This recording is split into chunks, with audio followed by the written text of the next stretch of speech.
For a long time, Canon's had a DSLR available for first-time DSLR users, and now they've got the new 1200D, which is meant for first-time users. This is the update to the 1100D. It's a sub $500, around 350 quid DSLR, ideal for people who want to get into photography. And because you're a first-time DSLR user, you might need somebody to help you with your DSLR. That's where the new EOS Companion comes in, available on the Apple App Store and Android in certain countries.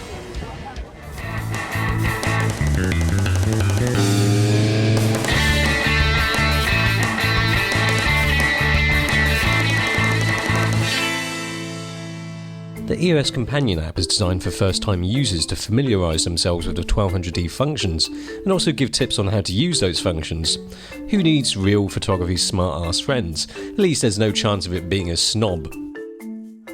For this review, I've purposely not studied any information about the camera, and I'm going to use this guide, and only this guide. Oh look, you've got basic. It tells you it's got some basic buttons. Play button. Flash button, shutter button, the basic button. Okay, let's get on to the intermediate buttons.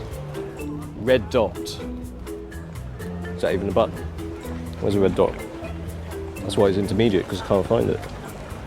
The menu button. Don't get too crazy with your shooting. You don't need to set up time and day and things like LCD brightness. It's too intermediate.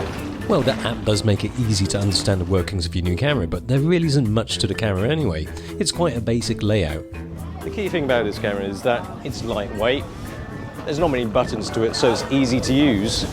It's robust enough. It's made from a plastic that just doesn't break apart easy. I would know because I've tried to break quite a few of them. In terms of features, it's got all you really need. It's got a poppy-uppy flash. It's got a screen. How many pixels does it have? Okay, it's not that important then. All you need to know is it's got a screen. It doesn't tilt or flip, so you can't do selfies. Not very good ones, poorly composed ones.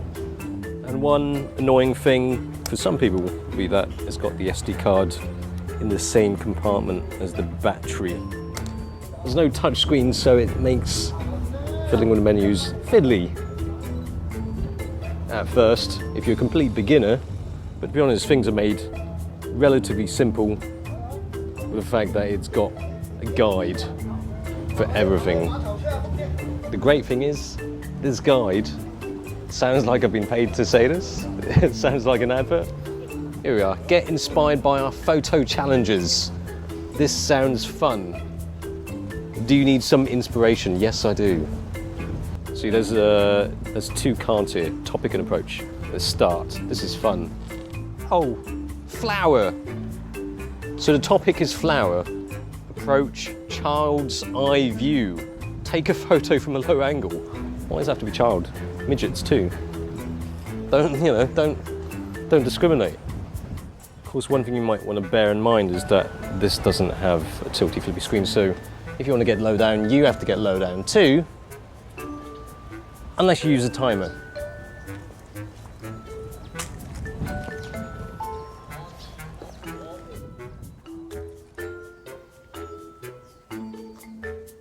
Okay, that's shit.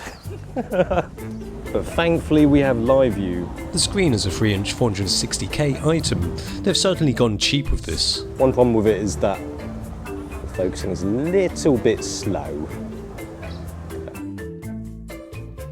Well, you can't knock the 1200D as a camera. It does what it's supposed to do. It's not going to be the best camera, but of course this is your first camera, so it doesn't matter. $50 for Seaman. Not sure if I want that. And this has got 18 megapixels, which is more than enough. Image quality is nice. Digic 4 processor, which doesn't mean much apart from the fact that Canon has still got some Digic 4 processors left in the parts bin. Leftovers from the other cameras that are now phased out. Oh, it's accidentally flipped to another challenge. Topic mountain. Take a photo from a high viewpoint or from above. So I've got to find a mountain and get above it. There's a slight gradient here. This is as close to a mountain as we're going to get. It's the only way we're going to do it. Let's stand on this to make it a little bit higher as well. It doesn't have a very fast burst rate, 3 FPS, so not ideal for action stuff, and perhaps not that ideal for throwing around either. I didn't predict that. Okay.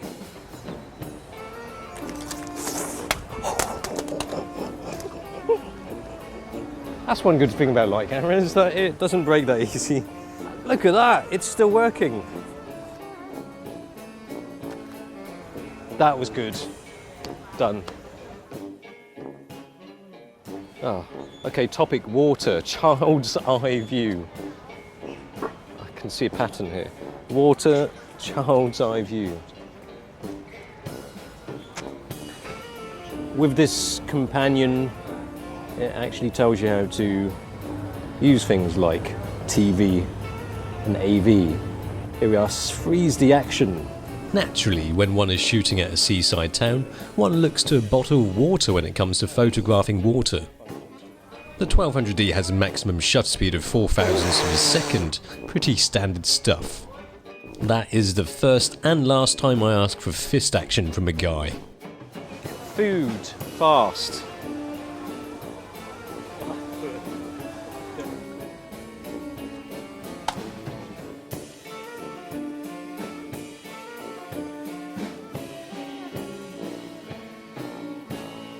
So that's food.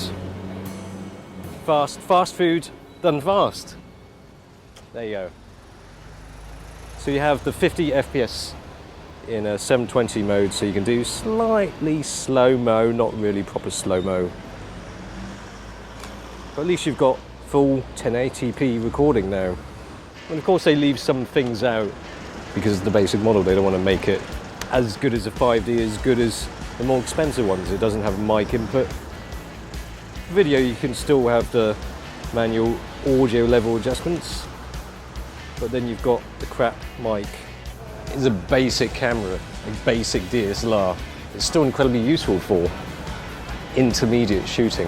Pleasing thing is really just how decent it is at stuff that you'd expect it to be decent at. Focusing.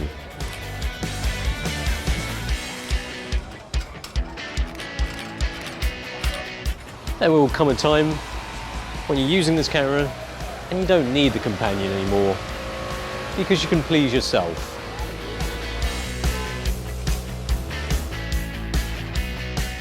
It performs alright in the low light with good enough stuff up to ISO 3200, even ISO 6400. Above that and you start to lose it in the shadows. However, there's one really big but. Mammoth sized but. It's not something that your Canon biased companion will tell you either. Although the 1200D is an update to the entry-level line, and it is decent enough for what it is. For around the same price, you can have a DSLR that has a newer processor, 1 FPS faster burst, better screen, all in a nicer, smaller and lighter body than 1200D. And that camera is, oddly enough, also a Canon. It was nice knowing you, EOS companion, but a 100D seems like the far better choice for your money.